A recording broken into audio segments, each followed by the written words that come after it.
Goes to the Treasurer. Now, I refer to confirmation by Treasury officials today that the government is planning an economy-wide marginal abatement incentive.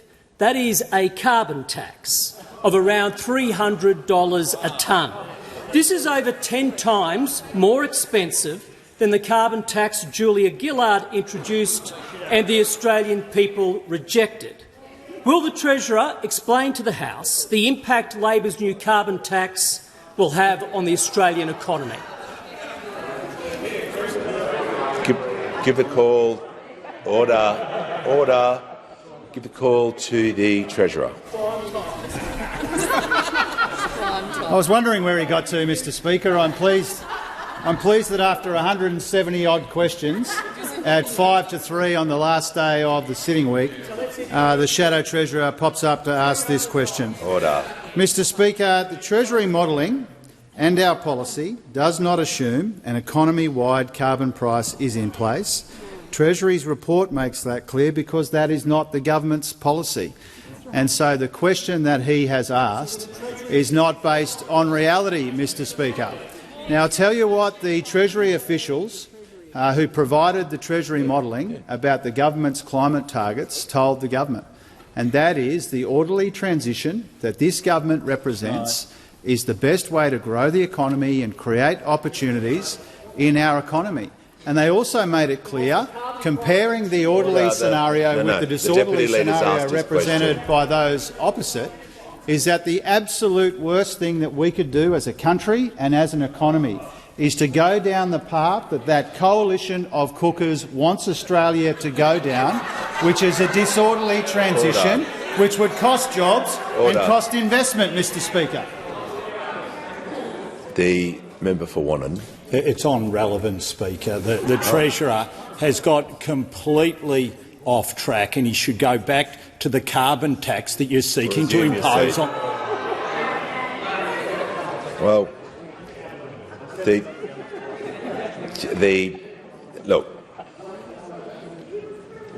when the Treasurer is reading out the Treasury advice from Treasury officials that he was asked about, okay, on the question that he was asked, I think everyone here can agree that is being directly relevant.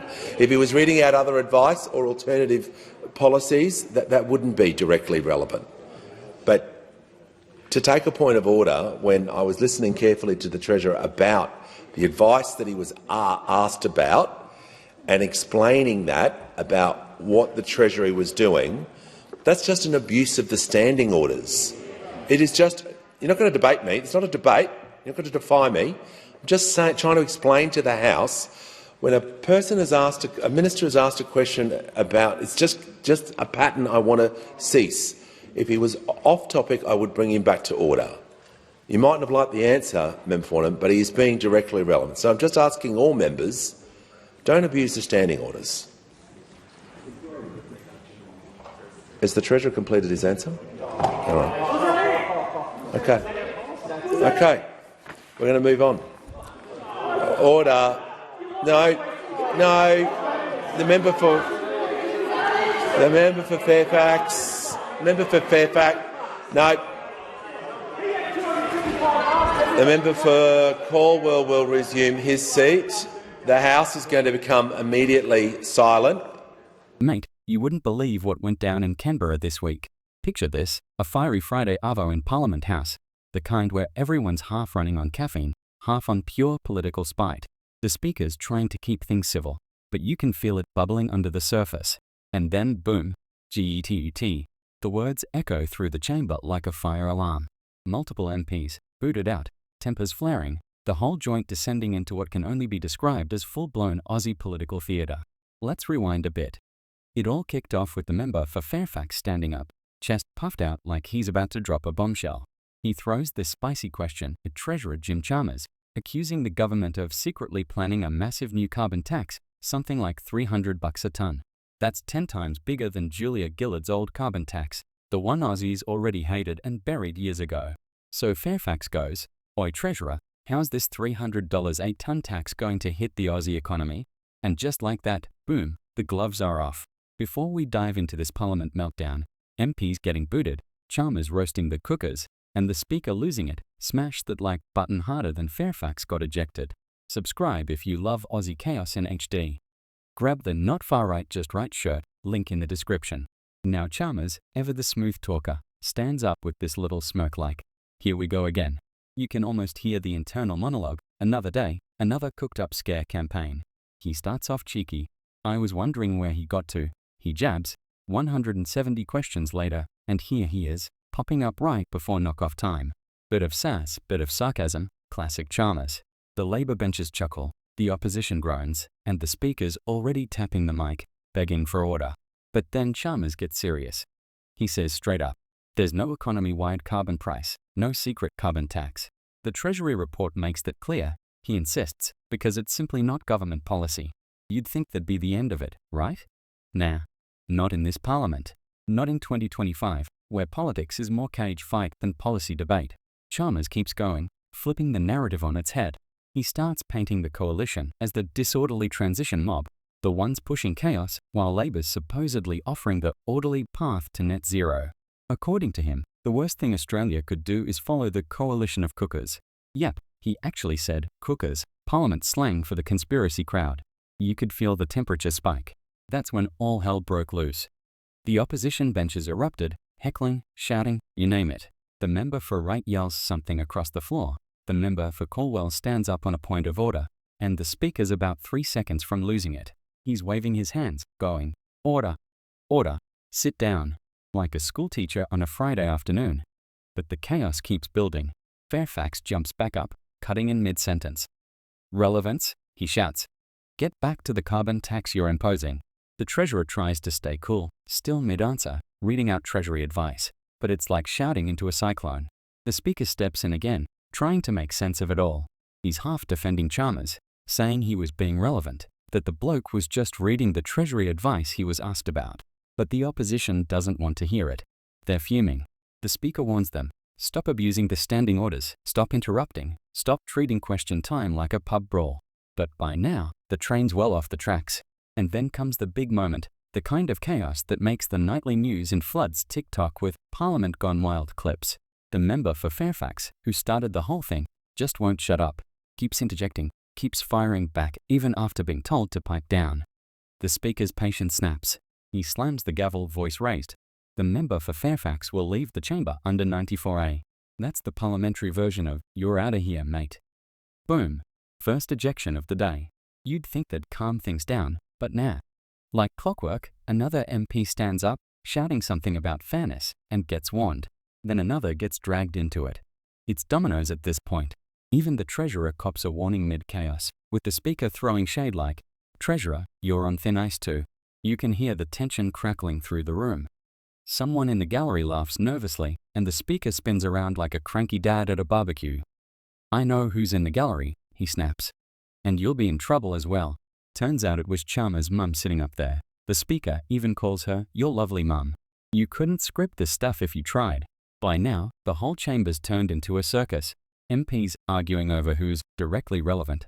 Others accusing the Speaker of bias, and the Speaker's voice rising over the chaos, demanding silence that never comes. It's pure Aussie drama, messy, loud, and weirdly entertaining. But underneath all that shouting, there's something deeper going on. The carbon tax accusation wasn't just some throwaway jab. It's part of a bigger political war that's been simmering for months. See, the government's been walking a tightrope with its climate policies, promising to hit emissions targets without smashing the economy. But the opposition's been waiting to pounce, painting every move as a hidden tax, a backdoor carbon price. The $300 a tonne claim from Fairfax was nuclear-level political ammo, even if it wasn't based on reality. It plays into fear. Labour's coming for your jobs, your power bills, your youths. That's the message they want floating in voters' heads.